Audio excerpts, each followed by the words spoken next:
waaw formation bi ñu indi tey ji wax dëgg yàlla am nañ si yëg-yëg bu rëy parce que man fii dama fi nekk depuis 2012 mais technicien de surface bu suñu leen boole si benn formation te pourtant man loolu tam rafetlu ma ko ndax technicien de surface dafa am solo si hôpital ndax ñun ñoo fi jiitu ñooy defar ba mu set bu ñuy génn matériel yi liggéey hôpital ba mu set hôpital centre de santé fi magasin ku ne xam ne dafa set waaw fu ne wax nañ ko fi Sénégal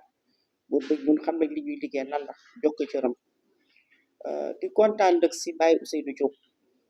dëgg yàlla équipe bi mu àndal parce que c'est la première fois ñu bokk si formation yi te bi ñu indil tey ji monsieur Diallo dëgg yàlla gis nañ si suñu bopp la nga xamante ne mooy si comportement bu ñu war a am si hôpital bi après dinañu dimbali waat tam di ñu yóbbuwaat si suñu kër waaw dëgg yàlla kontaan nañ si lool di ko ñaanal yàlla rek yàlla yeggali seen liggéey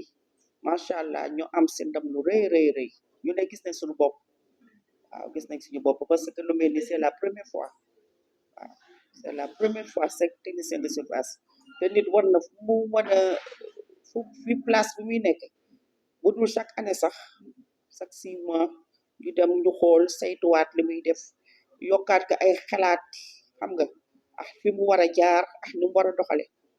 waaw ndax liggéey hôpital bu dëgg yàlla yomb na yombul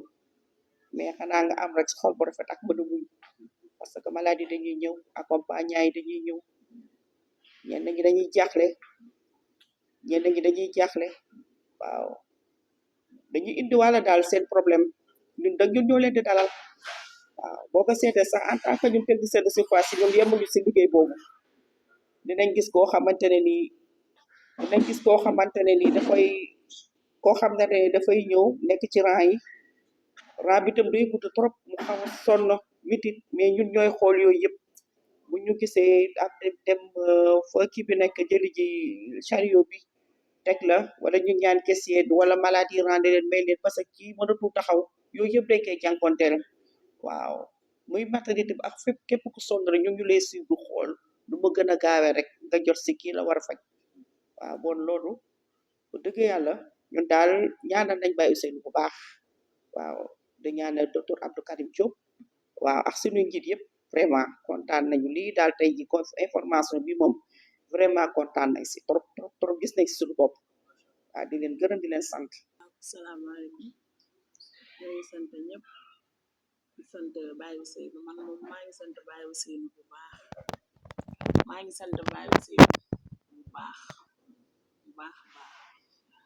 waaw ginnaaw yàlla moom moo tax ma nekk maa ngi fi dugg nag samay 3 mois yàgguma fi maa fi mujjee ñëw mais sant yàlla liggéey bi moom mettiwul neex na te fii am na jàmm am na salaam te dañuy liggéey nice malade moom bu ñëwee nañ leen di accompagner waaw ñu ngi sant daal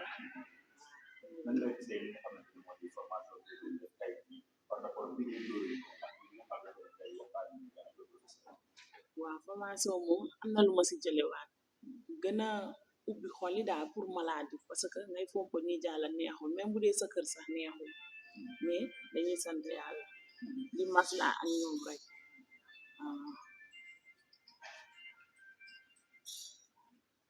dañuy sant yàlla rek di masla ak ñoom parce que des fois ngay fomp ñu wax la lu la naxari mais da ngay muñ rek nga xam ne liggéey bi moom nga bëgg daal loolu moo tax il faut nga muñ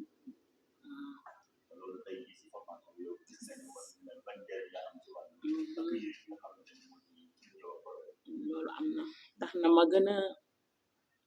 pour yaatal sama xol bi daal parce que xam nga des fois nga tim loo xam ne yaa koy tonni yaa koy nettoyé chaque jour xam nga da ngay dem ba maîtriser ko waaw léegi tey jii ni formation bi tax na ba dañ si gën a jàngaat lu bari des fois tam infirmier itam liggéey bi daal ñun ñëpp la mais sant yàlla rek sant yàlla bu baax. salaamaaleykum wa rahmatullah donc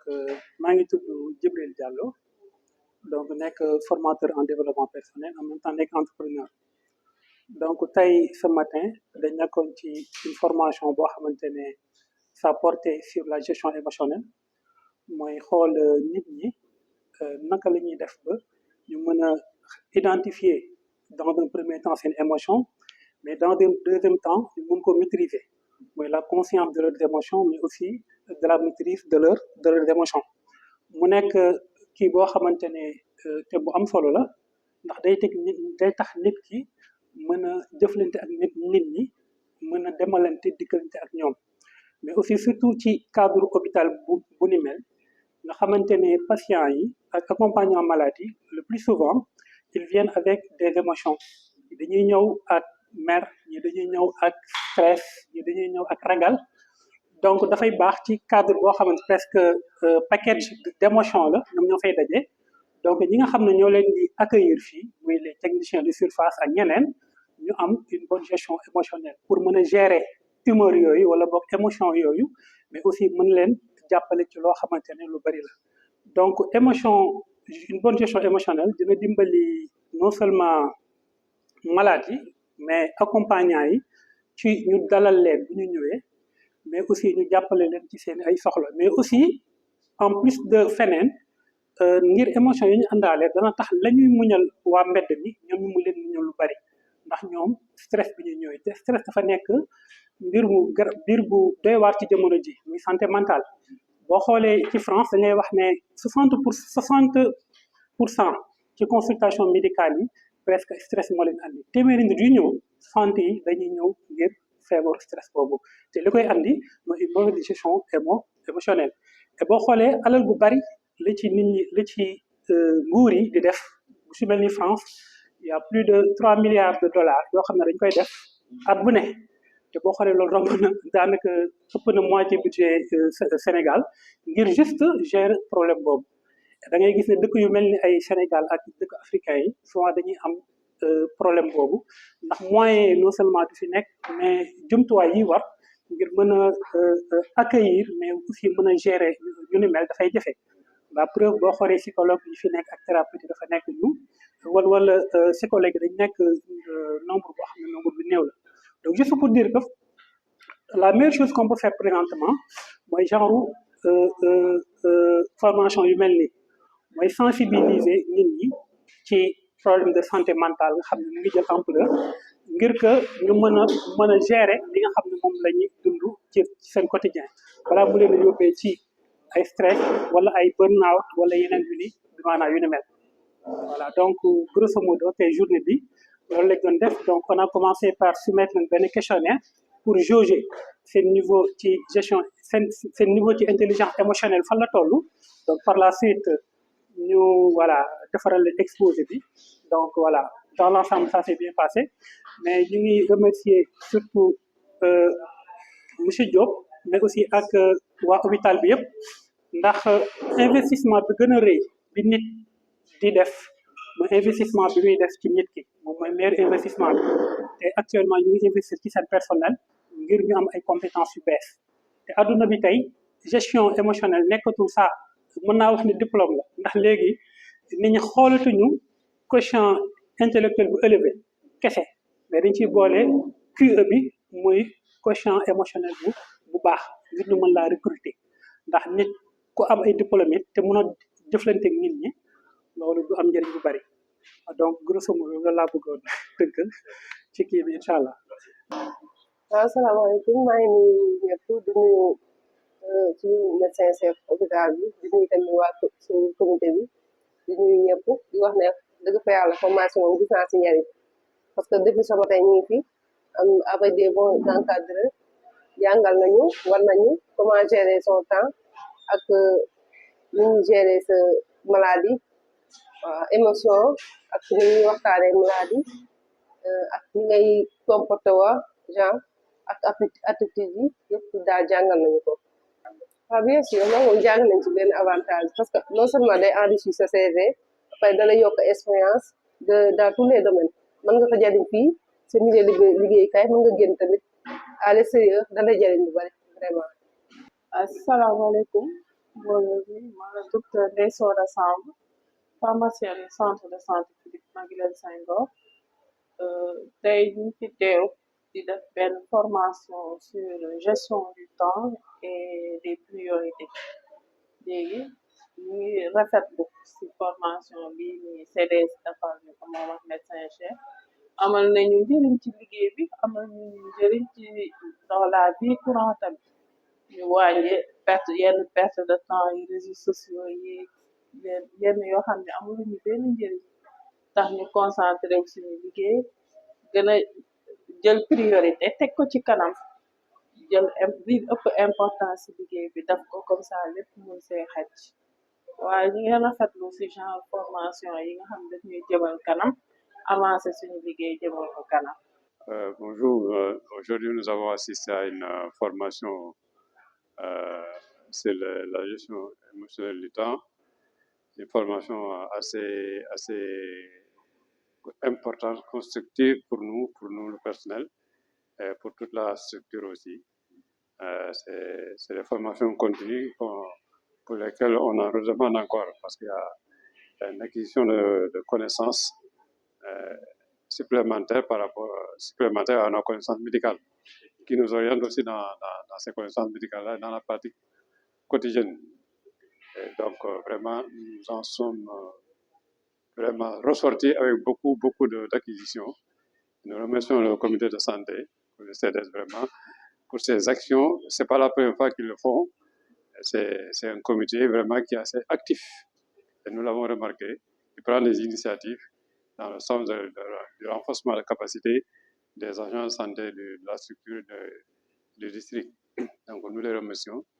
Nous remercions aussi le médecin-chef pour sa disponibilité. Nous remercions aussi le médecin-chef adjoint pour sa coordination, le docteur Maria, pour sa réactivité, pour tous les efforts qui ont été faits pour l'ensemble du personnel qui était là. Tout le monde est ressorti satisfait. Vraiment, c'est enrichissant.